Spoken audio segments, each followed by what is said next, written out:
the anomaly that saves life on Earth. You've seen ice floating in your drink 1,000 times, ice cubes bobbing at the surface, icebergs towering above the ocean, frozen ponds with a layer of ice on top. Normal, right? Except it's not normal. It's bizarre. Ice shouldn't float. When almost everything else in the universe freezes, it sinks. Frozen wax sinks in melted wax. Solid gold sinks in molten gold. Frozen mercury drops straight to the bottom of liquid mercury. That's the rule. Solids are denser than liquids. They sink. That's how physics works. But water does the opposite. And here's the thing, this isn't just some quirky party trick of chemistry. This anomaly, this one strange property of water, is why you're alive, why anything is alive. Let me show you what I mean. Imagine a lake in winter, temperature drops, the surface water cools down and freezes. Ice forms on top. The ice floats there, insulating the liquid water below. Fish swim underneath, life continues. Spring comes, ice melts, everything's fine. Now imagine if ice sank. The surface freezes, the ice sinks to the bottom. More water is exposed at the surface. That freezes, that ice sinks. More water exposed, more freezing, more sinking.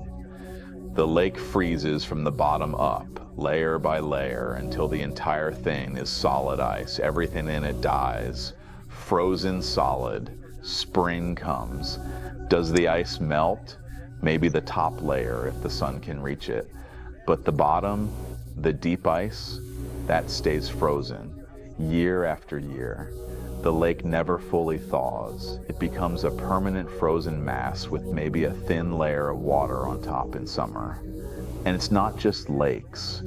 Rivers would freeze solid, oceans would freeze from the bottom up, the entire hydrological cycle would collapse. Most of Earth's water would be locked in permanent ice. The planet would be a frozen wasteland. But that's not what happened, because ice floats. This one property, this violation of the normal rules, makes Earth habitable. It's not a minor detail. It's not just interesting, it's the difference between a living planet and a dead one. And nobody really thinks about it, we just accept it. Ice floats, of course it does, we've seen it our whole lives. But why? Why does water break the rule? What's actually going on at the molecular level that makes ice less dense than liquid water?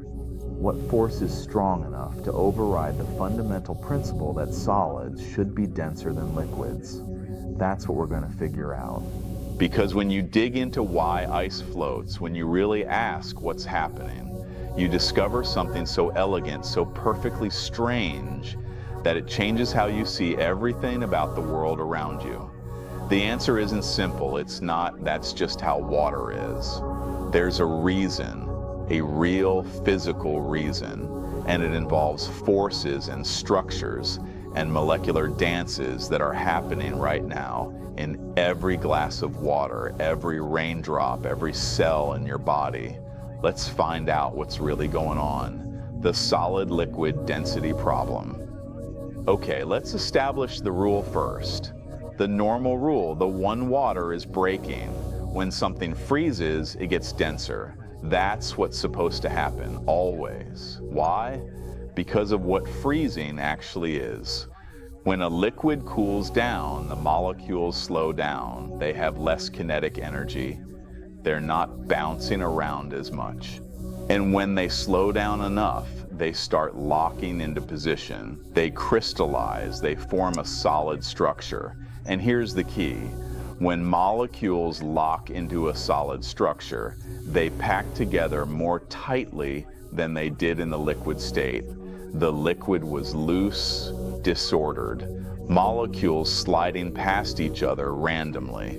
The solid is organized, structured, molecules in fixed positions closer together. Closer together means more mass in the same volume. More mass per volume means higher density. Higher density means it sinks. Let me show you this with real examples. Take wax, light a candle, let it burn for a while. You get liquid wax pooling around the wick. Now tip some of that liquid wax into a cup. Let it cool. Watch what happens. The wax solidifies, and as it solidifies, it sinks. The solid wax drops to the bottom of the liquid wax, because solid wax is denser than liquid wax. Or butter. Melt some butter in a pan, really melt it. Now take a chunk of frozen butter, straight from the freezer, hard as a rock, and drop it into the melted butter. What happens? It sinks. Solid butter is denser than liquid butter. Olive oil, same thing, freeze olive oil. It gets cloudy, semi-solid. Drop that frozen chunk into liquid olive oil at room temperature. Sinks. Paraffin. Frozen paraffin sinks in liquid paraffin. Mercury. Frozen mercury sinks in liquid mercury. Gold, copper, iron, aluminum, every metal you can think of. The solid form is denser than the liquid form. This is the rule. This is how matter behaves. When you remove energy, molecules slow down, pack tighter, density increases. It's not just common, it's almost universal. And then there's water. You take liquid water, you cool it down, the molecules slow down, just like everything else. They start forming a solid structure, just like everything else. But instead of getting denser, water gets less dense. The solid form, ice, is about 9% less dense than liquid water. 9%. That's huge. That's not a measurement error. That's not a tiny effect. That's a massive difference. If you freeze a bottle of water completely full, it cracks the bottle. Because the ice takes up more space than the liquid did, it expands. Most things shrink when they freeze. Water expands. This is wrong. This violates the fundamental principle. Solids should be denser than liquids. They should pack tighter. They should sink. But ice doesn't. Why not? What's different about water? What's happening inside water molecules that makes them behave the opposite of almost everything else in the universe? Because here's the thing, this isn't magic, there's a physical reason. The molecules aren't choosing to be weird. They're following the same laws of physics as everything else. Electromagnetic forces, quantum mechanics, the same rules that govern everything.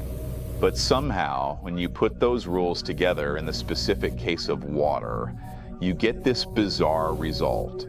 You get a substance that expands when it freezes, a substance whose solid form is less dense than its liquid form. There's something special about water molecules, something about their shape, their charge distribution, the way they interact with each other. Something that makes them form a structure when frozen that's actually less tightly packed than when they're liquid. And that's something, that's what we need to understand. Because once you see what water molecules are actually doing, once you see the structure they form and why they form it, the whole thing makes perfect sense. Let's dig in. Feynman's approach, question everything. Richard Feynman didn't accept easy answers. He couldn't. It wasn't in his nature. You tell Feynman ice floats because water is special. He'd say, what does special mean? What's actually different? You say, it's because of hydrogen bonding. He'd say, okay, but why does hydrogen bonding make ice less dense? What's the mechanism? Show me what's happening. You say, that's just how it is. And you've lost him completely. Because that's just how it is isn't an explanation, it's giving up. Feynman's entire approach to physics was built on one principle. Don't accept words as explanations. Demand to understand the actual physical process, the forces, the interactions, the real stuff that's happening. He'd approach the ice problem like this. First, what's the observation? Ice floats on water. Okay, That means ice is less dense than water, less mass per unit volume. Fine. Why? Well, density is mass divided by volume. The mass doesn't change when water freezes. You've got the same water molecules. So if density goes down, volume must go up. The ice takes up more space than the liquid did. Why does ice take up more space? Because of how the molecules are arranged. In the liquid, they must be packed somehow. In the solid, they must be packed differently. And that different arrangement must use space less efficiently. Wait, less efficiently? Solids usually pack more efficiently than liquids. That's why solids are denser. So what's different here? There must be something about water molecules that forces them into a specific arrangement when they freeze, an arrangement that's rigid, structured, but somehow more spread out than the random liquid state. What forces could do that? Not just any intermolecular forces. Those normally pull molecules closer together. You need a force that's directional. A force that says you must be at this angle, this distance, in this orientation. A force that creates a geometric constraint. And that force must be strong enough to override the normal tendency of molecules to pack closely. Strong enough to create a structure that's locked in place but spread out. Okay, so what force in water molecules is directional and strong? That's the question. That's where you start. Not with water is weird, not with it's just a special case. You start with what actual physical forces are at play. What are the molecules doing? Why are they doing it? Feynman wouldn't move forward until he could visualize it, until he could see in his mind what the molecules look like, how they're shaped, where the charges are, how they attract each other, what geometry they form. He'd ask, if I were a water molecule, what would I see? Where would I want to be? What would I bond to? At what angle? This is how you understand physics, not by memorizing facts, not by accepting that's just the rule. You understand by asking what's really happening, by demanding to see the mechanism. And here's the beautiful part. When you do this, when you actually dig into the forces and the structure, everything makes sense. The weirdness disappears. You're left with simple, elegant interactions that follow basic laws and produce this seemingly bizarre result. But you have to ask the right questions. You have to start with, what is a water molecule? Really? Not H2O, not a chemical formula, but what does it actually look like? What shape is it? Where are the electrons? Where are the charges? Because once you know that, once you see the actual structure of a water molecule, everything else follows. Let's look at the molecule. The water molecule's peculiar shape, H2O, 2 hydrogens, 1 oxygen. Simple, right? Except it's not the formula that matters. It's the shape. If you ask most people to draw a water molecule, they'll draw something like this, OHH, linear. The oxygen in the middle, hydrogens on either side, straight line. But that's wrong. Water molecules aren't linear, they're bent. The 2 hydrogen atoms are bonded to the oxygen, yes, but they're not at 180 degrees from each other. They're at about 104.5 degrees. The molecule is V-shaped, Mickey Mouse ears if you want a visual. The oxygen is the head. The hydrogens are the ears sticking up at an angle. Why bent? Why not straight? Because of quantum mechanics. Because of electron repulsion. Let me explain. Oxygen has 8 electrons total. 2 are in the inner shell, close to the nucleus. The other 6 are in the outer shell, the valence shell. Those 6 electrons are the ones that matter for bonding. When oxygen bonds with 2 hydrogens, it shares electrons with them.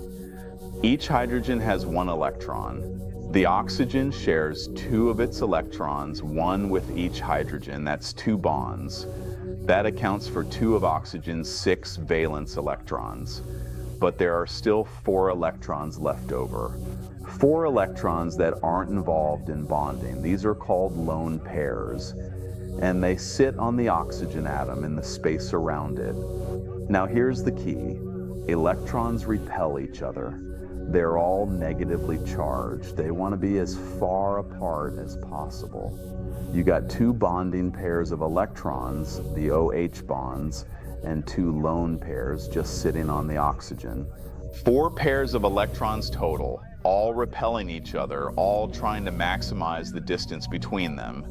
If you want to arrange 4 things in space so they're as far apart as possible, you get a tetrahedral geometry.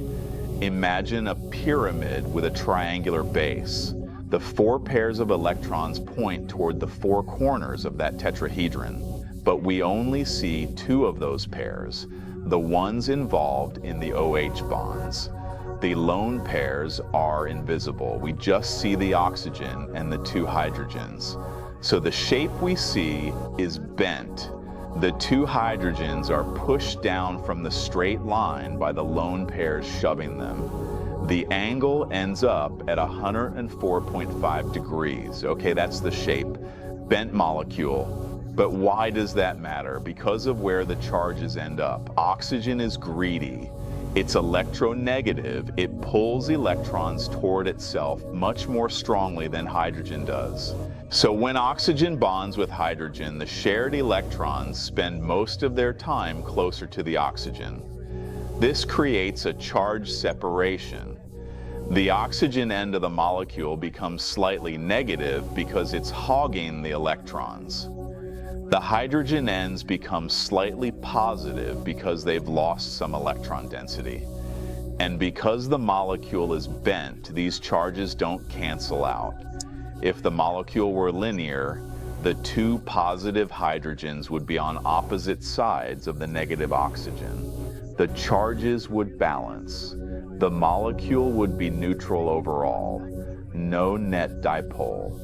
But because it's bent, the 2 positive charges, the hydrogens, are on one side of the molecule, and the negative charge, the oxygen with its lone pairs, is on the other side. You've got a positive end and a negative end. This is called a dipole. Water is a polar molecule. It has a permanent positive side and a permanent negative side. Think of it like a tiny magnet, not a magnetic magnet, an electric one. One end is positive, one end is negative. And here's where things get interesting. If you have a bunch of these tiny electric magnets, millions and millions of water molecules, they're going to interact with each other. The positive end of one molecule is going to be attracted to the negative end of another molecule. Positive attracts negative, basic electrostatics. But it's not just random attraction. Because of the shape of water molecules, because of where the charges are located, these interactions are highly directional. The positive hydrogen of one molecule wants to point directly at the negative lone pair of another molecule. This creates a specific geometric interaction. Not just molecules stick together, but molecules stick together at specific angles, in specific orientations. And that interaction, that directional, geometric, surprisingly strong interaction between the positive hydrogen of one water molecule and the negative oxygen of another, has a name: hydrogen bonding. And hydrogen bonding is the plot twist that explains everything. Hydrogen bonding, the plot twist. Hydrogen bonding sounds like a chemical bond. It's called a bond after all. But it's not. Not really. It's not like the OH bonds inside a water molecule where electrons are actually shared between atoms. Those are covalent bonds, strong. Takes a lot of energy to break them. Hydrogen bonding is weaker. It's an intermolecular force, an attraction between molecules, not within them. But here's the thing. It's way stronger than normal intermolecular forces. Most molecules are attracted to each other through what's called van der Waals forces. weak temporary attractions caused by fleeting imbalances in electron distribution. They're there, but they're feeble. Hydrogen bonding is different. It's stronger by an order of magnitude. Not as strong as a real chemical bond, but much, much stronger than van der Waals forces. Why? Because of the dipole. Because the hydrogen in a water molecule is so positive and the oxygen is so negative that when they interact, it's a strong electrostatic attraction. The hydrogen is almost bare, just a proton with barely any electrons around it, and it's pointing right at the electron-rich oxygen of another molecule. It's the best kind of attraction. Opposite charges, very close together, precisely aligned, and water molecules are really good at this. Each water molecule can form up to 4 hydrogen bonds. 4. Here's how. The molecule has 2 hydrogens, positive ends, and 2 lone pairs on the oxygen, negative ends. Each hydrogen can form a hydrogen bond with the oxygen of another molecule. That's 2 bonds, and each lone pair can accept a hydrogen bond from another molecule's hydrogen. That's 2 more bonds, 4 total. Each water molecule can connect to 4 others. Now imagine a room full of water molecules, all forming these hydrogen bonds. It's not chaos, it's a network. Each molecule bonded to 4 others, those bonded to 4 more, and so on. A 3-dimensional web of interconnected molecules. In liquid water, this network is constantly forming and breaking. Molecules are moving, they're vibrating, rotating, shifting around. Hydrogen bonds form, last for a fraction of a second, break, new ones form. It's dynamic, fluid. That's why it's a liquid, but the network is still there. Even in liquid water, at any given instant, most molecules are hydrogen bonded to several others. It's a flickering, shifting network, but it's there. And this network is what makes water weird. Because here's the key insight. Hydrogen bonds are directional. They're not just molecules stick together. They're molecules stick together at specific angles. The hydrogen of one molecule wants to point directly at the lone pair of another molecule. That's a geometric constraint. The molecules have to be oriented just right. In liquid water, the molecules are moving too much to perfectly satisfy all these geometric constraints. They're forming hydrogen bonds, sure, but they're not in the ideal positions. The angles are off. The distances aren't perfect. It's close enough to hold the liquid together, but it's not optimized. But when water freezes, when the molecules slow down enough, something happens. They lock into position, and when they lock into the configuration that maximizes hydrogen bonding. They arrange themselves so that every molecule is forming the full 4 hydrogen bonds, all at the ideal angles, all at the ideal distances. They form a crystal structure, and here's the twist, the punchline that explains everything. That crystal structure is open to satisfy all 4 hydrogen bonds at the ideal tetrahedral geometry. Water molecules have to spread out. They form a lattice with a lot of empty space in it. Hexagonal rings of molecules with gaps in the middle. It's like building a jungle gym instead of stacking bricks. The jungle gym is a strong, rigid structure, but it's mostly empty space. Bricks stacked tightly together take up less room. In liquid water, the molecules are like bricks tumbling around, not perfectly organized, but packed relatively closely because they're not locked into any rigid structure. In ice, the molecules are like a jungle gym, locked into a beautiful symmetrical open lattice. Strong, rigid, but full of empty space. More empty space means less density. Less density means ice floats. That's it. That's the answer. Ice floats because hydrogen bonding forces water molecules into an open crystal structure. The structure is less dense than the liquid, so ice is less dense than water, so it floats. The anomaly isn't an anomaly at all.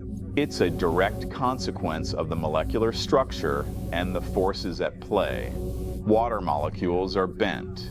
That creates a dipole. The dipole creates strong directional hydrogen bonds. Those bonds force a specific geometry. When the molecules freeze, that geometry is open. Open means less dense. Less dense means floating. Each step follows from the last. No magic, no exceptions to the rules. Just molecules following the laws of physics, and those laws producing this beautiful, life-enabling result. But we're not done, because now we need to ask, what does this structure actually look like? How are the molecules arranged? And why does this specific arrangement form instead of something else? Let's look at the ice crystal. Liquid water's dancing chaos. Let's talk about what's actually happening in a glass of water sitting on your desk right now. You look at it, look still, calm, like nothing's happening. But zoom in, way in, down to the molecular level, and what you see is absolute chaos. The molecules are moving, constantly, vibrating, rotating, sliding past each other, bouncing off each other. At room temperature, water molecules are moving at about 590 meters per second. That's over 1,300 miles per hour, faster than the speed of sound. And they're not just moving, they're interacting. Remember hydrogen bonding? Each water molecule can form up to 4 hydrogen bonds with its neighbors. In liquid water, they're trying to do exactly that all the time. But here's the problem, they're moving too fast. A molecule forms a hydrogen bond with a neighbor. The positive hydrogen lines up with the negative oxygen. Good, strong attraction. But then, thermal motion. The molecule jiggles, it rotates slightly, the angle shifts. The bond breaks. Instantly, the molecule forms a new bond with a different neighbor. Or maybe the same neighbor, but at a slightly different angle. That bond lasts a fraction of a second, breaks again. New bond forms. This is happening billions of times per second. For every molecule, in a single drop of water, there are about 1021 molecules, each one forming and breaking hydrogen bonds billions of times per second. It's not random, but it's not organized either. It's somewhere in between. At any given instant, most molecules are hydrogen bonded to some of their neighbors. Maybe 2 bonds, maybe 3. Rarely all 4 because the geometry isn't quite right. The molecules are moving too much to line up perfectly. Think of it like people at a crowded party. Everyone's talking to someone. Conversations start, last a few seconds, and new conversations start. There's structure. People form little groups, but the groups are constantly shifting. Someone leaves, someone else joins. It's fluid. That's liquid water, a flickering network of hydrogen bonds, forming, breaking, reforming, never static, never fully random, always in motion. And here's what that motion does to the density. Because the molecules are moving, because they're not locked into any rigid structure, they can pack relatively efficiently. Sure, they're hydrogen bonded, but the bonds are flexible, the angles aren't perfect, the distances vary. A molecule can slip into a gap, another can shift closer. They're not stacking like a perfect crystal. They're tumbling around like gravel being poured into a bucket. Some structure, some organization from the hydrogen bonding, but mostly just molecules filling space however they fit. This creates relatively tight packing. Not as tight as if there were no hydrogen bonds at all. Water is actually less dense than you'd predict from molecular weight alone because of the hydrogen bonding, but tighter than what's coming. The density of liquid water at room temperature is about 1.0 gram per cubic centimeter. At 4 degrees Celsius, it's actually at its maximum density, 1000 gcmr3. That's the point where the balance between thermal motion and hydrogen bonding creates the most efficient packing. Above 4 degree Ix, more thermal energy means more motion. Molecules spread out slightly. Density decreases. Below 4 degrees C, something strange starts happening. Density decreases. Wait, what? The water's getting colder. Molecules should be slowing down. They should be packing tighter. Density should increase, but it doesn't. It decreases. Why? Because the hydrogen bonds are starting to win. As temperature drops below 4 degrees, molecules slow down just enough that hydrogen bonds last longer. The network becomes more persistent. And that network, remember, is geometrically constrained. It wants specific angles. Tetrahedral coordination. So the molecules start pre-organizing. Even in the liquid state, even while still moving, they're starting to favor configurations that satisfy more hydrogen bonds at better angles. And those configurations take up more space. It's like the party guests starting to form a dance. Still moving, still fluid, but now there's a pattern emerging. And that pattern requires more room than the chaotic mingling did. The density continues to decrease as you cool from 4 degrees C to 0 degrees C. The molecules are slowing down, but they're also organizing. And the organization is spreading them out. But they're still liquid, still moving, still breaking and reforming bonds constantly. The chaos is structured chaos, dancing chaos. Molecules following the push and pull of hydrogen bonding while still having enough energy to break free, rearrange, move around. Every picosecond, that's a trillionth of a second. A hydrogen bond breaks somewhere. Every picosecond, a new one forms somewhere else. The network is alive, breathing, shifting, until you hit 0 degrees C, and then something changes. The chaos stops. The dance freezes mid-step. The molecules lock in. Let's see what happens when water freezes. The freezing transition order emerges. 0 degrees Celsius, 32 degrees Fahrenheit, 273.15 Kelvin. This is the point, the threshold, the moment where liquid water becomes solid ice. But what's actually happening at that moment? What changes? The molecules are slowing down. They've been slowing down the whole time as temperature dropped. At 1 degree I, they were moving slightly slower than at 2 degrees Celsius. At 0.5 degrees Celsius, slower still. But there's nothing magical about 0 degrees C in terms of molecular speed. The molecules don't suddenly stop moving. They just slow down a little more, same as they've been doing all along. So why does freezing happen at degrees C? Why is there a sharp transition instead of a gradual change? Because of hydrogen bonding. Again, here's what's happening. In liquid water, hydrogen bonds are forming and breaking constantly. The average lifetime of a hydrogen bond at room temperature is about 1 picosecond, 1 trillionth of a second. Form, break, form, break. As temperature drops, that lifetime increases. At 10 degrees Celsius, maybe it's 2 picoseconds. At 5 degrees Celsius, maybe 3 picoseconds. The bonds last longer because the molecules have less kinetic energy to break them, but they're still breaking. The water is still liquid, the network is still dynamic. Then you hit 0 degrees C, and something tips over. The thermal energy of the molecules drops just low enough that the hydrogen bonds can persist. Not for picoseconds, not for nanoseconds, indefinitely. Once a molecule locks into position with 4 neighbors at the ideal tetrahedral angles, it doesn't have enough energy to break free anymore. It's trapped. locked in place by the hydrogen bonds, pulling it in 4 directions. And here's the critical part. Once some molecules lock in, they act as anchor points for others.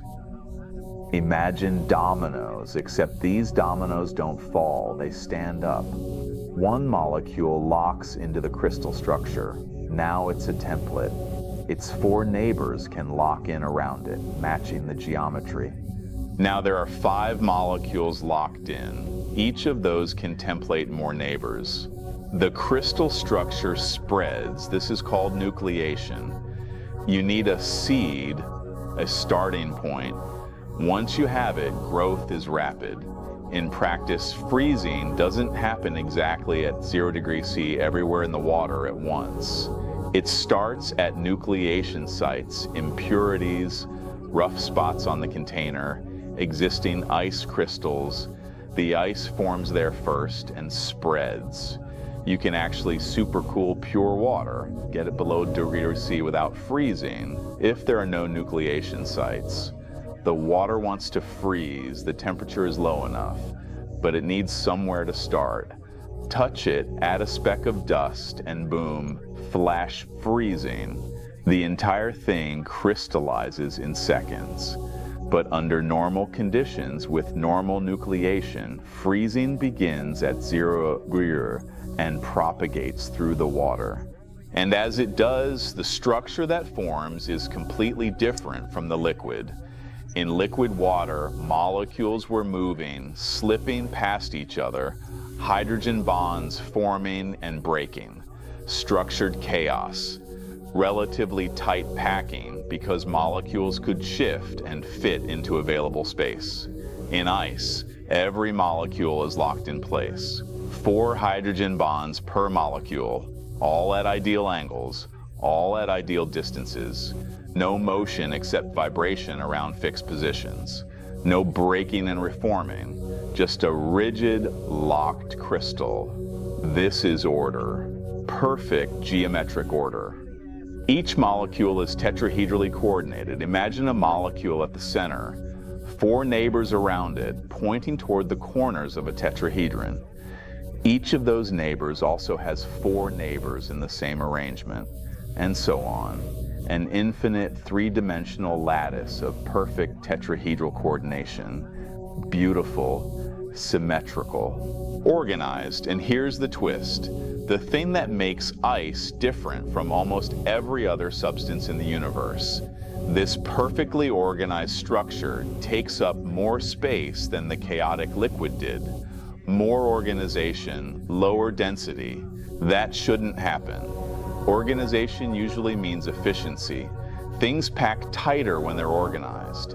That's why solids are normally denser than liquids, but not ice. Ice is about 9% less dense than liquid water. The same mass of water takes up 9% more volume when frozen. Why? Because the organization isn't about packing efficiently. It's about satisfying hydrogen bonds. And satisfying hydrogen bonds requires specific geometry. And that geometry has space built into it. The crystal structure of ice isn't like stacking spheres as tightly as possible. It's like building a framework where every connection has to be at a precise angle. And those angles force gaps, open spaces, holes. The molecules are more organized, yes, but they're organized into a structure that's fundamentally open, a structure with more empty space than the liquid had. This is the paradox. This is what makes ice float. Perfect order, lower density. Let's look at that structure. Let's see what it actually looks like, this lattice that's so organized and so spacious at the same time. The hexagonal lattice, nature's architecture. Ice isn't just frozen water, it's a crystal.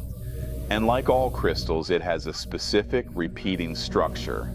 The structure is hexagonal. Ice, I-H-E, if you want the technical name. The H stands for hexagonal. What does that mean? What does hexagonal ice actually look like? Imagine you're looking down at a layer of ice molecules. Not the whole three-dimensional structure yet, just one layer. What you see are hexagons, six-sided rings of water molecules, each molecule bonded to the next, going around in a ring. 6 molecules per ring. Now stack another layer on top. Same hexagonal pattern, but offset. The molecules in the second layer fit into the gaps of the first layer. Stack another layer, another. The pattern repeats up and up, building a three-dimensional lattice. But here's the key. Each individual molecule is still tetrahedrally coordinated. 4 hydrogen bonds pointing toward the corners of a tetrahedron. How does that work? How do you get hexagonal rings from tetrahedral coordination? Like this. Take one molecule. It forms 4 hydrogen bonds. 2 of those bonds connect it to molecules in the same layer, say to the left and to the right. The other 2 bonds connect it to molecules in the layers above and below. So each molecule has 2 neighbors in plane and 2 neighbors out of plane. The in-plane neighbors form the hexagonal rings. The out-of-plane neighbors stack the layers. It's like a honeycomb, but three-dimensional. Hexagons side by side forming sheets. Sheets stacked on top of each other with connections between them. And here's what you need to understand. Those hexagons have holes in the middle. Look at the ring. 6 molecules arranged in a hexagon. The center of the hexagon is empty space. No molecule there, just a gap. Every single hexagon in the ice structure has this hole in the middle. And there are billions upon billions of hexagons. The structure is full of empty space. Not because something's missing, not because the crystal is imperfect, but because that empty space is intrinsic to the geometry. The molecules have to be arranged this way to satisfy the tetrahedral hydrogen bonding, and that arrangement creates holes. Think about it differently. If you wanted to pack water molecules as tightly as possible, you'd push them together with no regard for hydrogen bonding. Just squeeze them in. You'd get higher density, sure, but you wouldn't have ice. You'd have something else. Some weird high-pressure phase of water that doesn't exist at normal conditions. Real ice, the ice that forms in your freezer, in clouds, in polar ice caps, forms at normal pressure. And at normal pressure, hydrogen bonding dictates the structure. The molecules arrange to maximize hydrogen bonding, not to maximize density. And maximum hydrogen bonding means tetrahedral coordination, which means hexagonal lattice, which means holes. Let me give you a sense of scale.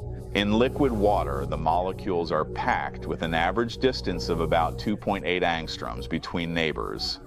In ice, the distance between hydrogen-bonded neighbors is about 2.76 angstroms. Slightly closer, actually. So why is ice less dense if the molecules are closer together? Because of the holes. Because in liquid water, molecules can slip into gaps. They're not locked into a rigid structure, so they can pack irregularly, filling space wherever there's room. Some molecules closer, some farther. Average distance 2.8 angstroms, but overall relatively efficient packing. In ice, molecules are locked into specific positions. The hexagonal lattice is rigid. The holes are permanent. You can't fill them without breaking the structure. So even though bonded neighbors are slightly closer, the overall packing efficiency is lower because of all that empty space in the hexagons. It's like comparing a pile of loose oranges to oranges stacked in a geometric grid with gaps. The grid might have each orange touching its neighbors more uniformly, but the pile fills the container better because oranges can nestle into irregular spaces. Ice is the grid, liquid water is the pile. The grid is more organized. The grid has more symmetry, but the grid has lower density. And this grid, this hexagonal lattice of water molecules, is incredibly strong. Ice is hard, it's rigid. You can build structures out of it, igloos, ice sculptures. It doesn't deform easily. Why? Because every molecule is locked in place by 4 hydrogen bonds. To move a molecule, you'd have to break multiple bonds simultaneously. That takes energy. A lot of energy. So ice is strong and rigid, but also full of holes. Strong because of hydrogen bonding, full of holes because of hydrogen bonding. The same force creates both properties, and those holes, those empty spaces in the hexagonal lattice, are why ice floats. They're why glaciers drift. They're why frozen lakes have ice on top instead of at the bottom. The structure of ice is beautiful, symmetrical, geometric, elegant, and fundamentally spacious. But why? Why does hydrogen bonding force this specific geometry? Why hexagons? Why holes? What makes this structure inevitable? Let's dig into the geometry. Why the holes exist, geometric necessity. The holes in ice aren't a design choice. They're not optional. They're not there because nature likes symmetry or because hexagons look nice. They're there because geometry demands them. Let me show you why. Start with a single water molecule. It has 2 hydrogens, positive, and 2 lone pairs on the oxygen, negative. 4 sites total. Each site can form a hydrogen bond. The hydrogens bond to other molecules' oxygens. The lone pairs accept bonds from other molecules' hydrogens. 4 bonds, 4 directions. Now, what's the best way to arrange 4 things in space so they're as far apart as possible? Tetrahedral geometry. The 4 bonds point toward the corners of a tetrahedron. Remember from earlier, this is the same geometry that creates the bent shape of the water molecule itself. Electron pairs repel, they spread out tetrahedrally. 2 of those pairs are bonding pairs, the OH bonds. 2 are lone pairs. Tetrahedral arrangement. When water molecules form hydrogen bonds with each other, they maintain that tetrahedral geometry. Each molecule's 4 hydrogen bonding sites point tetrahedrally outward. Okay, now here's the critical constraint, the angle. The angle between any 2 of those tetrahedral directions is about 109.5 degrees. That's the tetrahedral angle. Fixed by geometry, not adjustable, and the angle within the water molecule, the HOH angle, is about 104.5 degrees. Close to tetrahedral, but slightly compressed by the lone pairs. These angles are not negotiable. They're set by the quantum mechanics of how electrons arrange themselves around atoms. You can't just squish them to a different value without breaking the molecule. So when water molecules hydrogen bond to each other, they must maintain these angles. The geometry is constrained. Now let's build the crystal. Start with 1 molecule. Add 4 neighbors, tetrahedrally arranged around it. Each of those neighbors also wants 4 neighbors in tetrahedral arrangement. Add those. Keep going. What structure do you get? You get hexagons, necessarily. Here's why. If you take the tetrahedral coordination and extend it in a repeating pattern, the most efficient way to tile space while maintaining those bond angles is with hexagonal rings. Try to make squares. Can't do it. The angles don't work. A square requires 90-degree angles. Tetrahedral geometry gives you 109.5 degrees. Doesn't fit. Try to make triangles. Nope. Triangles require 60-degree angles, 4 equilateral triangles. Still doesn't match. Try to pack molecules tightly with no gaps, like spheres in a box. Can't do it without breaking the tetrahedral coordination. You'd have to force molecules into positions where the hydrogen bond angles are wrong, and that costs energy, a lot of energy. More energy than the system has at degree C. Hexagons, though. Hexagons work. The internal angles of a regular hexagon are 120 degrees. That's not exactly 109.5, but when you build in 3 dimensions, stacking layers and connecting with out-of-plane bonds, the geometry works out. The tetrahedral coordination fits into the hexagonal lattice, so the molecules form hexagons, not because hexagons are pretty, because tetrahedral coordination requires hexagons when you tile it in 3 dimensions. And hexagons have holes in the middle. That's just what hexagons are. 6 things arranged in a ring with empty space in the center. You can't have tetrahedral hydrogen bonding without hexagons. You can't have hexagons without holes. Therefore, you can't have ice without holes. The geometry forces it. Now you might ask, why don't the molecules just give up on perfect tetrahedral coordination? Why not distort the angles a bit, squeeze closer together, fill in the holes, increase density? Because of energy. Hydrogen bonds are strongest when the geometry is ideal, when the hydrogen points directly at the lone pair, when the angle is right, when the distance is right. Distorting that geometry weakens the bonds, and at 0 degrees C, the system doesn't have enough thermal energy to accept weaker bonds. The configuration with the strongest hydrogen bonds is the lowest energy state.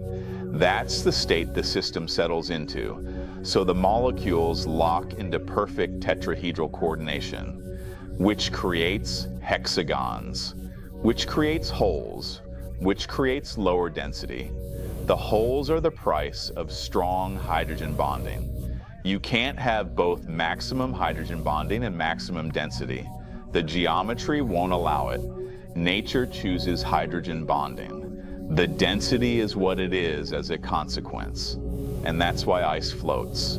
Not because water is special in some mystical way, because the geometry of hydrogen bonding set by quantum mechanics, by the shapes of molecules, by the angles between bonds, requires an open structure.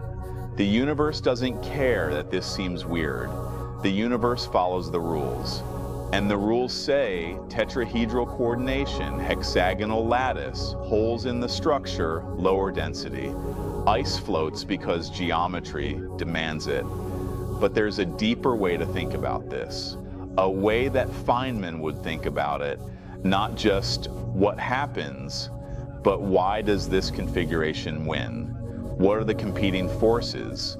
What's the battle being fought at the molecular level? Let's look at it through Feynman's eyes. Feynman's insight, competing forces. Feynman saw physics as a competition, not in an adversarial sense, but as a balance of opposing tendencies. Systems settle into states where competing forces reach equilibrium. For ice and water, there are 2 main competitors, 2 tendencies pulling in opposite directions. One side, entropy, the other side, hydrogen bonding energy. Let me explain what each wants. Entropy is a measure of disorder. More precisely, it's a measure of the number of different ways a system can be arranged while still being in the same macroscopic state. High entropy means many possible arrangements. Low entropy means few possible arrangements. Nature loves entropy. The second law of thermodynamics says entropy tends to increase. Systems evolve towards states with more possible arrangements. For water molecules, high entropy means freedom. It means molecules can be in lots of different positions, orientations, configurations. It means chaos, disorder. Liquid water has high entropy. The molecules are moving. They can be almost anywhere within the volume of the liquid. They can point in almost any direction. Thousands of different configurations per molecule, all accessible, all equally likely. Ice has low entropy. The molecules are locked in place. Each molecule has one position, one orientation. There's still some entropy from vibrations, but compared to liquid, it's low. Very low. So entropy wants liquid. Entropy wants disorder. Entropy wants molecules free to move and explore many configurations. That's one side. The other side, hydrogen bonding energy. Hydrogen bonds lower the energy of the system. When a hydrogen bond forms, the electrostatic attraction between the positive hydrogen and negative oxygen releases energy. The system becomes more stable. More hydrogen bonds, lower energy. Stronger hydrogen bonds, lower energy. Energy wants to be minimized. Systems settle into the lowest energy state available to them. So hydrogen bonding wants order. It wants molecules locked into the perfect tetrahedral geometry where all 4 hydrogen bonds per molecule are maximized. It wants the rigid, crystalline structure of ice. That's the other side. Now, which side wins depends on temperature. Temperature is a measure of thermal energy. At high temperature, there's a lot of thermal energy sloshing around. Molecules are moving fast. Lots of kinetic energy. And here's the key insight. Entropy is weighted by temperature. The free energy of a system, the quantity that nature actually minimizes, is given by F, E, Ts, where E is energy, T is temperature, and S is entropy. At high temperature, the Ts term is large. Entropy matters a lot. Even if forming bonds lowers energy, E, the loss of entropy, S, might cost more in terms of free energy. So the system stays disordered to maximize entropy. That's liquid water. High temperature, entropy wins, molecules stay free. At low temperature, the Ts term is small. Entropy doesn't matter as much. The energy term dominates. Now it's worth sacrificing entropy to form strong hydrogen bonds and lower E. That's ice. Low temperature. Hydrogen bonding wins, molecules lock into crystal. The transition happens at 0 degrees Celsius. That's the temperature where the free energy of liquid water exactly equals the free energy of ice. Below that, ice is more stable. Above that, liquid is more stable. But here's what Feynman would emphasize. Both tendencies are always present, always competing. Even in ice, entropy is fighting to disorder the structure. That's why ice molecules vibrate. They can't move out of position. Hydrogen bonding is too strong, but they jiggle in place. That's entropy's compromise. Even in liquid water, hydrogen bonding is fighting to create order. That's why liquid water has structure. That's why hydrogen bonds form and persist for picoseconds before breaking. That's why water isn't just a random gas of molecules bouncing around. It's a competition, a tug of war, and the winner depends on temperature. Now here's the critical insight about density. When hydrogen bonding wins, when molecules lock into ice, the structure it creates is open. We've established that. Tetrahedral coordination, hexagons, holes. But why doesn't entropy push for tighter packing? Why doesn't the trade-off between energy and entropy result in a compromised structure that's more densely packed? Because geometry won't allow it. If you try to pack molecules tighter, you break the tetrahedral hydrogen bonding. You weaken the bonds. That costs energy, a lot of energy. At 0 degrees Celsius, there's not enough thermal energy available to pay that cost.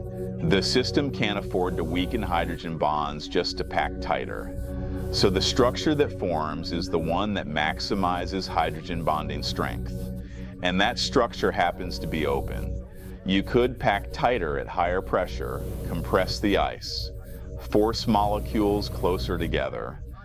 And indeed, there are high-pressure forms of ice with different structures, some denser than water.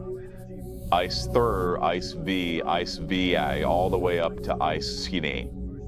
Different crystal structures, different densities. But at normal pressure, At 1 atmosphere at the surface of Earth, the stable structure is hexagonal ice. Ice, IHH, open lattice, lower density than liquid, that's the battle. Entropy wants chaos and tight packing. Hydrogen bonding wants order and open geometry. At 0 grams and 1 atmosphere, hydrogen bonding wins, but the geometry it demands is spacious, so you get perfect order and low density. Both at the same time. Feynman would say, don't think of this as weird. Think of it as the inevitable result of competing forces playing out according to the rules. Entropy pushes one way, energy pushes another. Geometry constrains the possibilities. And out of that competition, ice emerges. Ice that floats, ice that forms on top of lakes, ice that preserves life underneath. Not because nature decided to be nice, because the physics forced this outcome. And that understanding of why, that tracing back from the macroscopic fact, ice floats, through the molecular structure, hexagonal lattice, to the fundamental forces, hydrogen bonding geometry versus entropy, to the basic laws, quantum mechanics, thermodynamics. That's what Feynman meant by understanding physics. Not memorizing ice floats because it's less dense, but knowing why it's less dense. Seeing the forces, feeling the geometry, understanding the competition, that's the answer. The 9% volume expansion consequences. 9%. That's how much water expands when it freezes. You take 1 liter of liquid water, you freeze it. Now you have ice that takes up 1.9 liters of space. Same mass, 9% more volume. Doesn't sound like much, right? 9%, less than a tenth, a small number. But that 9% can crack granite. It can burst steel pipes. It can shatter concrete. It can reshape landscapes. Let me show you what 9% expansion actually means. You got a pipe in your house. It's full of water. Winter comes. Temperature drops below freezing. The water starts to freeze. As it freezes, it expands. But the water is trapped inside the pipe. It has nowhere to go. The pipe is metal, steel, copper, doesn't matter. Strong material, rigid, but the ice doesn't care. The ice has to expand. The molecules are locking into that hexagonal lattice. The structure demands more space. The geometry is non-negotiable, so the ice pushes. It pushes against the walls of the pipe. 9% expansion means 9% increase in force against the walls. Water is incompressible. You can't squeeze it into less space. And ice is even less compressible because it's a solid crystal. The lattice structure is locked in. Something has to give. The pipe gives, the metal stretches, then cracks, then bursts. Water everywhere. This happens every winter. Millions of burst pipes, billions of dollars in damage, all because water expands 9% when it freezes. Or take rock, a crack in granite, water seeps in, temperature drops, water freezes, ice forms in the crack. The expanding ice pushes outward with tremendous force. It can exert pressures of up to 30,000 pounds per square inch. That's more than enough to split solid rock. The crack widens. More water seeps in next time it rains. Freezes again, expands again, the crack grows. Over years, over centuries, the rock splits apart. This is called frost wedging. It's one of the main mechanisms of mechanical weathering. Mountains are literally being torn apart by freezing water. The jagged peaks, the scree fields, the broken boulders. Much of that is ice expansion doing its work. 9% over and over, freeze, thaw, year after year. The rock doesn't stand a chance. Or bottles. You've probably been warned, don't put a full bottle of water in the freezer. Why? Because it'll crack. The water expands, the bottle can't contain it, glass shatters, or plastic splits. Even in your freezer, if you look at ice cube trays, you'll notice the ice bulges up above the top of the tray. You filled the tray with liquid water level with the top. The ice formed and expanded upward because it needs more room. That bulge is the 9%, visible, measurable, direct evidence of the structural change. Now think about what this means at the molecular level. You have water molecules in liquid form. They're packed with some efficiency, not perfectly, but reasonably well. Some hydrogen bonding, some disorder, molecules slipping past each other, filling available space, then freezing happens. The molecules lock into the hexagonal lattice. Tetrahedral coordination, holes in the structure. Those holes take up space, space that wasn't there before, or rather space that was there but was filled with molecules. Now it's empty. Every hexagonal ring has a hole in the center. Millions of rings, millions of holes. Each hole is empty space that adds to the total volume without adding any mass. That's the 9%. That's the expansion. It's not the molecules themselves getting bigger, it's the space between them. The mandatory empty space required by the geometry increasing. Same mass distributed across more volume, lower density, volume expands. And because the ice is rigid, because the crystal structure is locked in place by hydrogen bonds, that expansion is forceful. The ice doesn't gently swell, it pushes, it cracks, it breaks whatever's confining it. This is direct physical proof of the open structure of ice. You don't need to see the hexagonal lattice under a microscope. You can see the consequences with your own eyes. Burst pipes, cracked rocks, bulging containers. The structure is less dense. The volume must increase. The expansion is inevitable. And here's something interesting. The expansion isn't uniform in all directions. Ice crystals grow along specific axes. The hexagonal structure has directionality. So when ice forms in a confined space, it doesn't push equally everywhere. It pushes hardest along the crystallographic directions where growth is fastest. That's why ice can split rocks along particular planes. That's why you sometimes see fracture patterns that align with how the ice grew. The geometry of the crystal lattice determines not just the expansion, but the direction of the expansion. 9% might seem small on paper, but in practice, it's enormous. It's powerful enough to reshape the Earth's surface, powerful enough to destroy infrastructure, powerful enough to crack solid stone, all because hydrogen bonding forces water molecules into an open structure, all because the hexagonal lattice has holes. The anomaly has consequences, real, measurable, visible consequences. But the 9% expansion isn't the only strange thing water does. There's another anomaly. Another trick that water plays with density, and this one is even weirder. Maximum density at 4 degrees, the double anomaly. Here's what should happen when you cool water.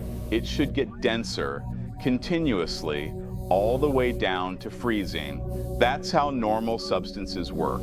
Higher temperature, more thermal motion, molecules spread out, lower density. Lower temperature, less motion, molecules pack tighter, higher density. Cool something down, it shrinks. Solidify it, it shrinks more. Simple, but water doesn't do that. Cool water from room temperature, say 20 degrees, and yes, it gets denser. The molecules slow down, they pack a bit more efficiently. Density increases, normal behavior, keep cooling. 15 degrees, denser. 10 degrees, denser. 5 degrees, denser. You hit 4 degrees. The density is at its maximum, 1,000 grams per cubic centimeter, the highest density water ever reaches at normal pressure. Then something strange happens. Keep cooling below 4 degrees C, 3 degrees C, 2 degrees C. 1 degree C, approaching freezing. The density decreases, the water expands. Wait, what? You're still cooling. The molecules are still slowing down. Why is the water expanding? Because hydrogen bonding is starting to win. At temperatures well above 4 degrees, thermal energy dominates. Molecules are moving fast. Hydrogen bonds form and break so rapidly that the structure is chaotic. The molecules pack relatively efficiently in that chaos. As you cool toward 4 degrees, thermal motion decreases. The molecules can pack tighter. Density increases, but below 4 degrees, something shifts. The hydrogen bonding network becomes more persistent. Bonds last longer. The tetrahedral coordination starts to assert itself. Remember, tetrahedral coordination means open structure. It means hexagons with holes. It means lower density, but you're not at freezing yet. The water is still liquid. The molecules are still moving. They're not locked into the full crystal structure. What's happening is a pre-organization. The hydrogen bonding network is becoming more ice-like, even though it's still liquid. Molecules are starting to favor configurations that will eventually become the ice lattice. More tetrahedral coordination, even while still dynamic. And that pre-organization takes up space. It spreads molecules out. It decreases density. So below 4 degrees, you have two competing effects. Decreasing temperature wants to increase density, molecules slowing down, less kinetic energy. Increasing hydrogen bonding wants to decrease density, more tetrahedral structure, more open configuration. Above 4 degrees C, effect 1 dominates. Below 4 degrees C, effect 2 dominates. At exactly 4 degrees C, they're balanced. Maximum density. This is bizarre. This is a second anomaly on top of the first. Not only does ice float, solid less dense than liquid, but cold liquid water is less dense than slightly warmer liquid water. No other common substance does this. Cool mercury, it gets denser all the way to freezing, then denser still when it solidifies. Cool alcohol, same thing. Cool any normal liquid, density increases monotonically until freezing. Water peaks at 4 degrees C and then reverses. You can measure this. Take a column of water, cool it carefully, monitor the density at different temperatures. You'll see it rise, peak at 4 degrees, then fall as you approach 0 degrees C. It's not a small effect either. Water at 0 is noticeably less dense than water at 4 degrees. Dense enough that 0 degrees C water floats on top of 4 degrees water, and this creates something incredible. Thermal circulation in lakes. Here's how it works. You've got a lake, summer. The surface water is warm, say 20 degrees C. The deep water is cooler, maybe 10 degrees C. The warm water is less dense because it's warm, so it stays on top. Stable stratification. Fall comes, the surface cools. 15 degrees C, still less dense than the deeper water because it's warmer. But the gap is closing. Surface reaches 10 degrees Celsius. Now it's the same temperature as the deep water. Same density. No stratification. The water can mix freely. Wind and currents churn the lake. This is called turnover. Oxygen from the surface gets mixed down to the depths. Nutrients from the depths get mixed to the surface. Surface keeps cooling. 8 degrees Celsius. Now the surface water is denser than the deeper water. It sinks. Cold water descends. Warmer water rises to replace it. That warmer water cools, sinks. Convection. The whole lake is mixing, turning over, equalizing temperature.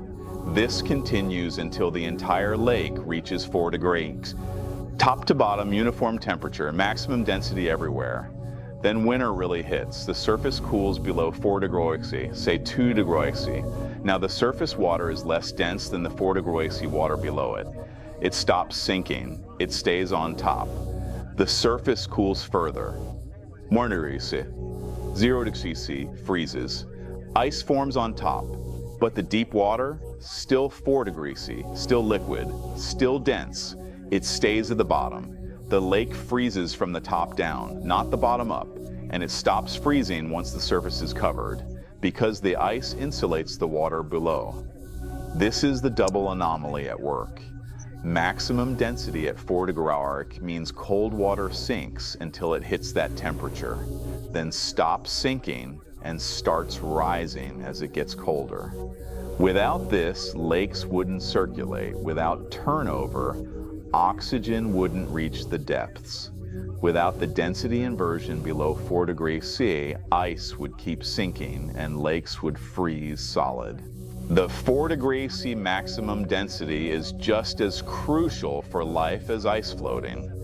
Maybe more so because it drives the seasonal mixing that keeps lakes oxygenated. And it's all because of hydrogen bonding.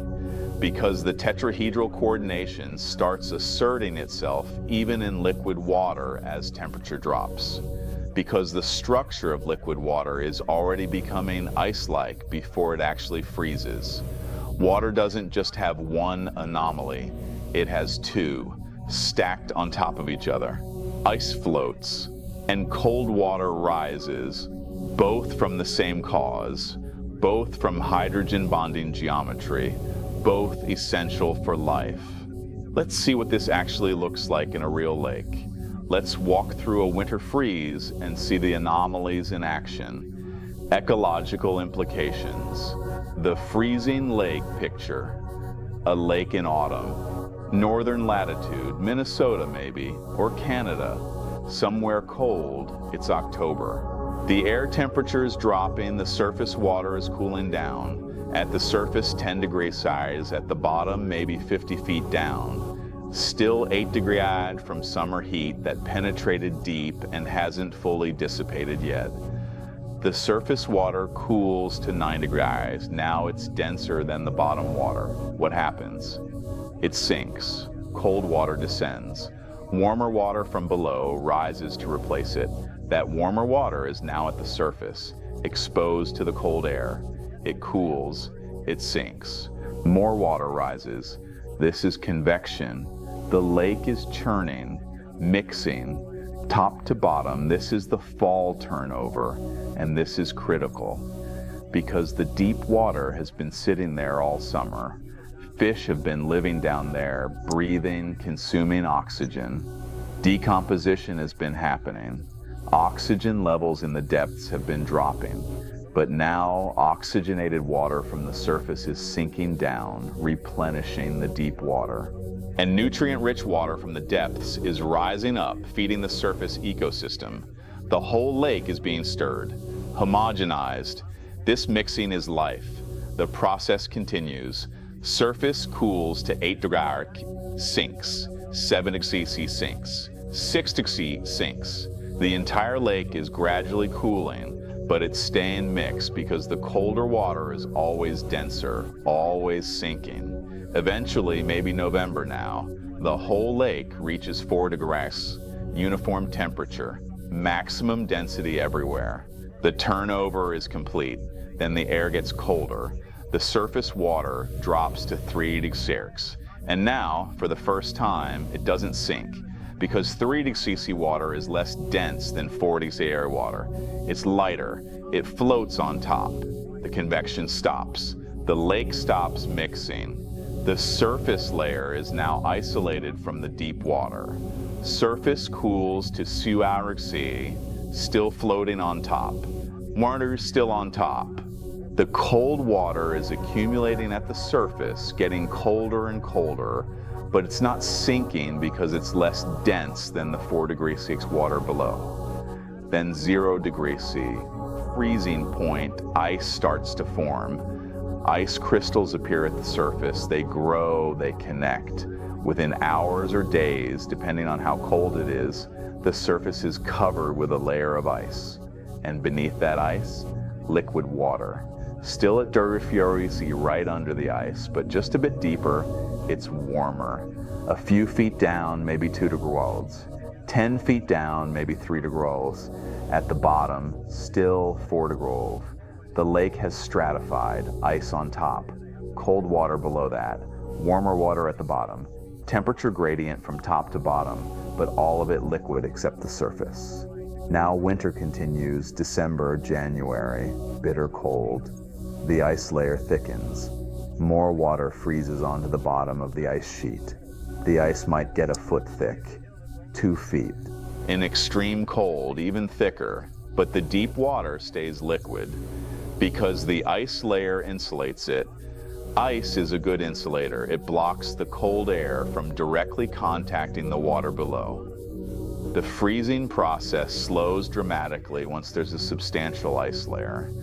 And at the bottom, it's still 4 degrees, always 4 degrees because that's the densest water, and it's settled at the bottom and stays there. This is where the fish are, down at the bottom in the 4 degrees water. It's cold, but it's liquid. They're sluggish. Their metabolism slows in cold water, but they're alive. They can still swim, still breathe, still survive. The water down there still has oxygen. Not as much as in summer because there's no photosynthesis happening.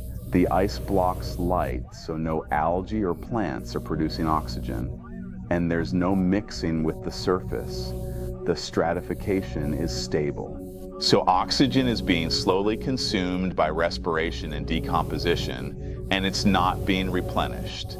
But there's enough. For a while, a few months, the fish can make it through winter as long as the oxygen doesn't run out.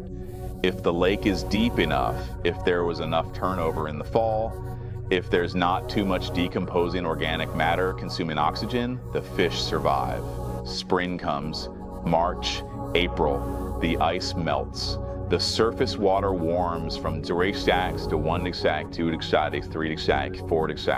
Once it hits 4 degrees, it matches the density of the deep water.